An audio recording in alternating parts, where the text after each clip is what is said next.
En Rusia avanza la primera jornada de votación en las elecciones presidenciales que por primera vez se realizan durante 3 días, finalizando el 17 de marzo. Vladimir Putin busca un nuevo mandato sin una cara fuerte de la oposición tras la muerte de Alexei Navalny y el rechazo de varias candidaturas de opositores. Para analizar el panorama conectamos con Héctor Julio Pérez Rojas, él es analista internacional. Bienvenido a France 24. No hay dudas de que Vladimir Putin será declarado ganador de estas elecciones, pues las candidaturas de sus opositores fueron descartadas antes de los comicios. ¿Qué podemos esperar o qué podemos saber del apoyo real al mandatario dentro del país? A ver, muy buenos días. Primero, mucho gusto poder estar con ustedes. Creo que aquí no hay mucha más expectativa que la que podemos seguir observando y la que todos han estado viniendo y contándonos desde las horas de la mañana, y recordar que estas elecciones se llevan a cabo en 3 días en Rusia, en las cuales seguro Putin tendrá su 5º mandato. Aquí tal vez las elecciones tienen una particularidad importante. Esta es la primera vuelta, la segunda se celebra el 7 de mayo, y aquí vemos escenarios, creo que hay que compartirlos en 2 aspectos. El primero es el interno y el que observamos nosotros desde fuera. En el interno nos damos cuenta que hay un símil entre los escenarios internos y externos, como lo que pasa con un país comparable como el latinoamericano, como en el tema de Venezuela o como Nicaragua.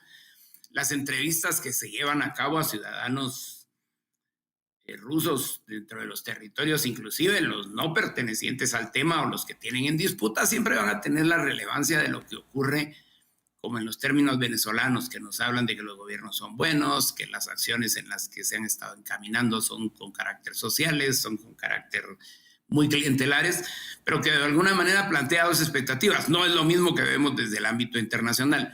Se queda sencillamente con 3 actores importantes, que es Nikolai, desde el Partido Comunista, Leonel Zulinsky, del Liberal Demócrata, y Vladimir Tanakov, que es del Partido de Gente Nueva.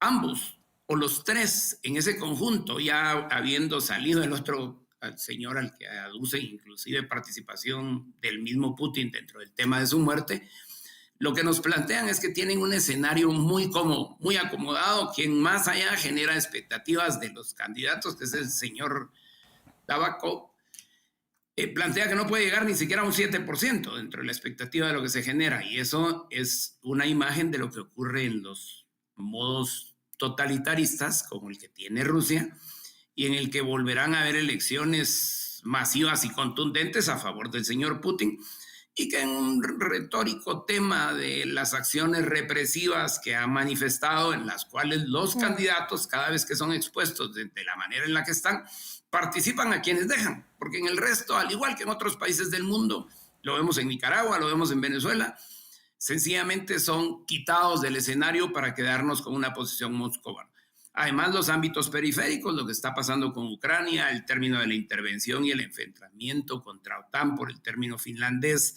La Comisión Electoral rusa siempre ha dicho que este término de acciones está enmarcada dentro de ámbitos de lo que ellos llaman también democracia, al igual que nosotros, y dado que no debemos olvidar que Putin lanzó una reforma constitucional ad hoc que facilitó y lograr el tener 2 periodos más, nos lograría que con esto tengamos Putin para largo, y que ahora tiene ya entre sus 4 periodos, además, el término tal vez innovador es que en este proceso es la primera vez que entrega el voto electrónico, integra el voto electrónico a distancia.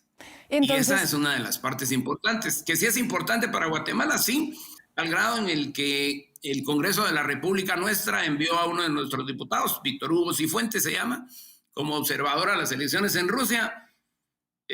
¿Sigue siendo importante? Sí, no somos países aislados, y creo que la presión de lo que ha existido tanto en el gobierno ruso, a partir de las instancias chinas, lo que hoy está pasando en Medio Oriente, lo que tenemos como presión en Latinoamérica, y por supuesto no exentos en una Centroamérica convulsa, que siempre ha sido como un jamón de sándwich dentro de los periodos, desde los temas de Tierra Fría, de la Guerra Fría, y hoy pasando por los acomodos que tienen que ver con seguridad, No podemos olvidar que Guatemala tiene una línea de presión entre rusos y ucranianos muy, muy fuerte por el manejo de explotación minera que tenemos en nuestra región y que Discúlpeme, tiene, digamos, una...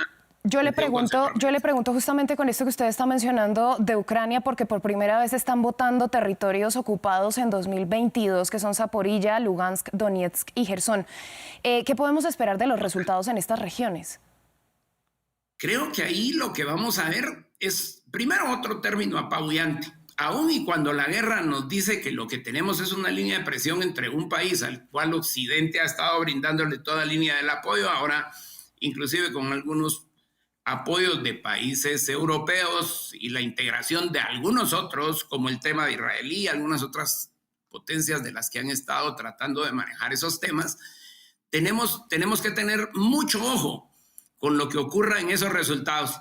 Efectivamente, puede que no sea tan aplastante como el de los territorios manejados en su totalidad por el gobierno ruso y el Kremlin en su totalidad, pero creo que igual va a marcar un derrotero de inclinación hacia favor de él, y si no lo tiene así, aquí no podemos hablar de cosas que son ocultas, así es como lo van a hacer aparecer. Y de algún modo, recordemos, el ámbito electoral en Rusia es manejado en su momento por la Comisión Electoral Rusa, y ahí, al igual que en otros países en el mundo, han estado hablando con las confusiones, inclusive con el tema de transmisión de datos y lo que puede hacerse a través de ello. Creo que no va a haber ninguna sorpresa. Creo que el término de la victoria del señor Putin va a ser aplastante. Lo vamos a tener en un quinto periodo y para largo rato dentro de ese tema. ¿Y qué podemos esperar de cara a un próximo mandato si hablamos de la guerra en Ucrania? A ver, ahí ha estado hablándose ya inclusive del señor Putin, nos habla hasta de que estemos preparados, porque si siguen los términos de acomodo entre OTAN y los temas de lo que está ocurriendo, Ucrania juega un papel sumamente importante. Cada vez que miramos las diferencias de lo que está ocurriendo en el resto del mundo, la tensión más fuerte está generada en esa área.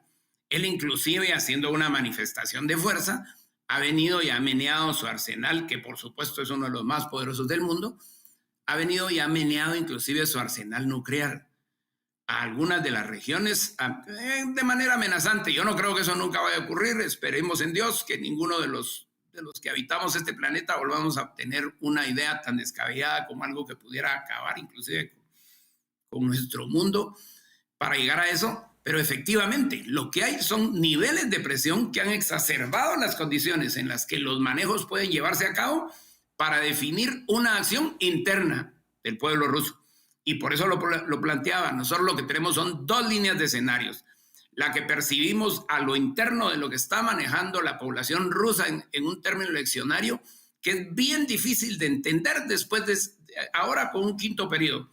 Pero a la larga, cuando los regímenes se hacen totalitarios y empiezan a avasallar todo el nivel de lo que nosotros llamamos institucionalidad regional, nacional o internacional, sí, lo que tenemos son resultados totalitarios. Vemos un Venezuela, vemos un Nicaragua, para poner un símil comparativo con lo que tenemos nosotros de este lado, y es exactamente igual.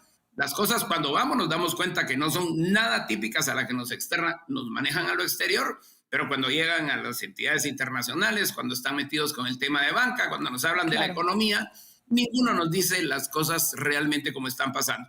Yo creo que nosotros vamos a tener de cara a este proceso eleccionario un manejo de contundencia, si esa fuera la palabra a usar. Señor Pérez Rojas, a usted muchas gracias por su análisis y por compartirlo con nosotros en France 24.